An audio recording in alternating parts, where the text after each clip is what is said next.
విశాఖపట్నం కేజీహెచ్లో వసతులు మౌలిక సదుపాయాల కొరత మరోసారి చర్చకు దారితీసింది. దీనికి సంబంధించి ఓ ఘటన సోషల్ మీడియాలో వైరల్ అవుతోంది. నెలలు నిండని బిడ్డ ఆరోగ్యం కోసం ఓ తండ్రి ఆక్సిజన్ సిలిండర్ మోసుకుంటూ వెళ్లటం విమర్శలకు దారితీసింది. తూర్పుగోదావరి జిల్లా కోటనందూరుకు చెందిన అల్లు విష్ణుమూర్తి భార్య అల్లు శిరీషకు మంగళవారం ప్రసవ నొప్పులు వచ్చాయి. కుటుంబ సభ్యులు ఆమెను కేజీహెచ్ ప్రసూతి విభాగంలో జరిపించి వైద్యం అందించారు. నెలలు నిండకుండని బిడ్డను శిరీష జన్మనిచ్చింది. దీంతో శిశువును ఎన్ఐసీయూలో ఉంచాలని వైద్యులు సిబ్బందికి సూచించారు. పసికందుకు ఆక్సిజన్ పెట్టి ఎన్ఐసీయూకు బయలుదేరారు. బిడ్డను పట్టుకొని నర్సు ముందు నడుస్తూ ఉండగా అల్లు విష్ణుమూర్తి ఆక్సిజన్ సిలిండర్ను భుజాన వేసుకుని ఆమె వెనక నడిచారు. ఈ ఉదాంతాన్ని కొందరు వీడియో తీసి సోషల్ మీడియాలో పోస్ట్ చేశారు.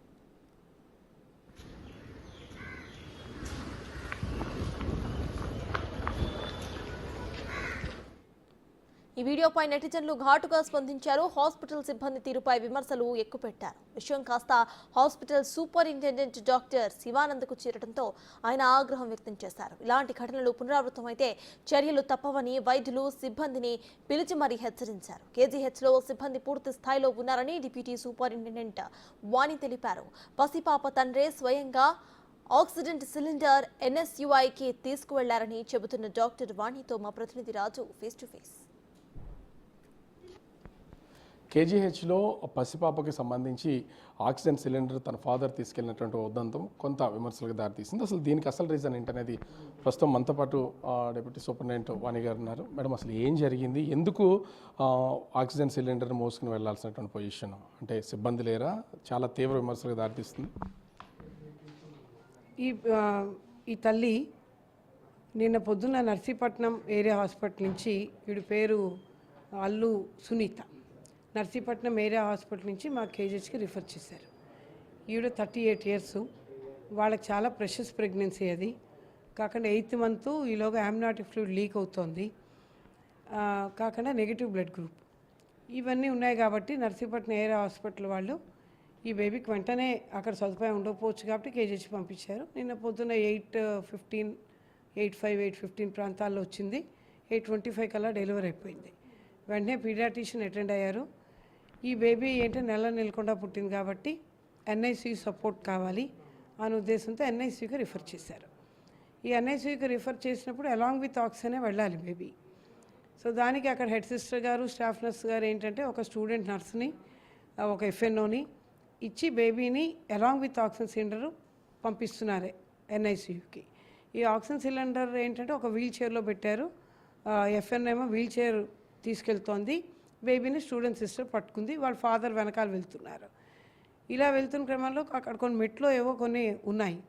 దింపడం అది కష్టంగా ఉందని ఆయన నేను ఆక్సిజన్ సిలిండర్ పట్టుకుంటాను అంటే ఆయన తాపత్రయం ఏంటంటే గబగబా ఎన్ఐసీకి వెళ్తే వాళ్ళకి ప్రెషర్స్ బేబీ కాబట్టి బేబీ హెల్త్ బాగుంటుందని ఆయన తపన ఉండొచ్చు.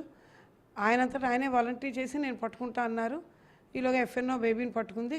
వాళ్ళు చకచకా ఎన్ఐసీకి వెళ్ళారు. అక్కడ బేబీని అడ్మిట్ చేసుకున్నారు.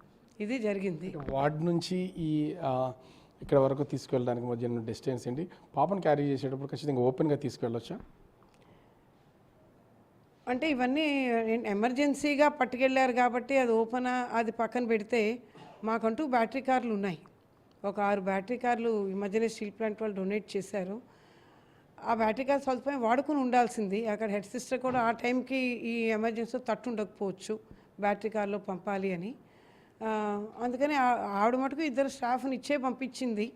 ఈలోగా ఏంటంటే అంత త్వరగా వెళ్ళట్లేదేమో, ఆక్సిజన్ సిలిండర్ బరువుగా ఉంది మోయలేకపోతున్నారేమో అని ఆయనే ముందుకొచ్చి ఆయన వాలంటీర్ చేసి తీసుకెళ్లారు. సో ఇప్పుడే ఇలాంటి విషయం జరిగినప్పుడు ఇంత సర్వీస్ చేస్తున్న king George hospital almost 100 years చరిత్ర కలిగిన హాస్పిటల్ కూడా వచ్చేది. అదే ఇంత పెద్ద హాస్పిటల్, ఇంత హిస్టరీ ఉన్న హాస్పిటల్ కనీసం సిబ్బంది లేకుండా ఇలా పంపించేస్తున్నాను తీవ్ర విమర్శలు అయితే వస్తున్నాయి. దీన్ని డిఫెండ్ చేసుకోవాల్సిన పొజిషన్ కూడా ఉంది. అది సిబ్బంది లేకపోవడం లేదు. సిబ్బంది లేకపోవడం అనేది కరెక్ట్ కాదు. సిబ్బంది అడిక్వేట్గా ఉన్నారు. ఇక్కడ నుంచి అంటే ఇక్కడ హాస్పిటల్ టోపోగ్రఫీనే ఒక బిల్డింగ్ నుంచి ఒక బిల్డింగ్ డిఫరెంట్గా ఉన్నాయి. బిల్డింగ్స్ గైనిక్ ఒక బ్లాక్లో ఉంటుంది, వేరే బిల్డింగ్లో పీడియాట్రిక్స్ ఉంటుంది.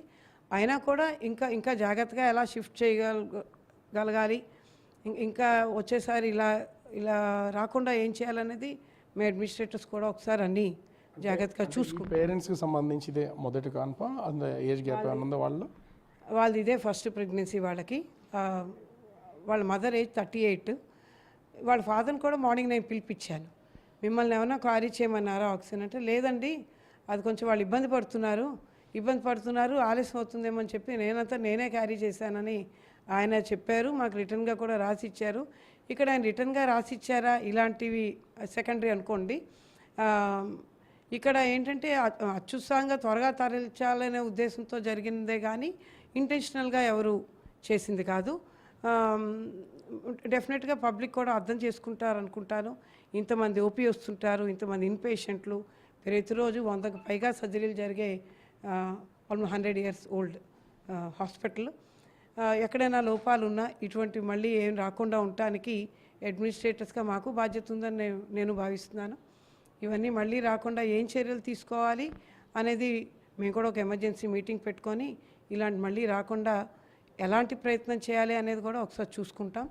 కాకుండా ఇప్పుడు సోషల్ మీడియాలో ఈజీగా ఇవన్నీ వైరల్ అయిపోతున్నాయి కాబట్టి ఫస్ట్ అంటూ ఎవరికైనా ఇబ్బంది కలిగితే ఒక గ్రీవెన్స్ సెల్ ఒకటి ఇక్కడ ఏర్పాటు చేయాలని ఫస్ట్ మా వరకు వస్తే ఇక్కడిక్కడే లోకల్గా ఏదైనా రెక్టిఫై అయిపోయేవే ఎక్కువ సమస్యలు ఉంటాయి. సో అలాంటి సిస్టమ్ కూడా ఏమైనా డెవలప్ చేయాలని మా ఆలోచన. సో మేము కూడా ఆలోచన చేస్తాం.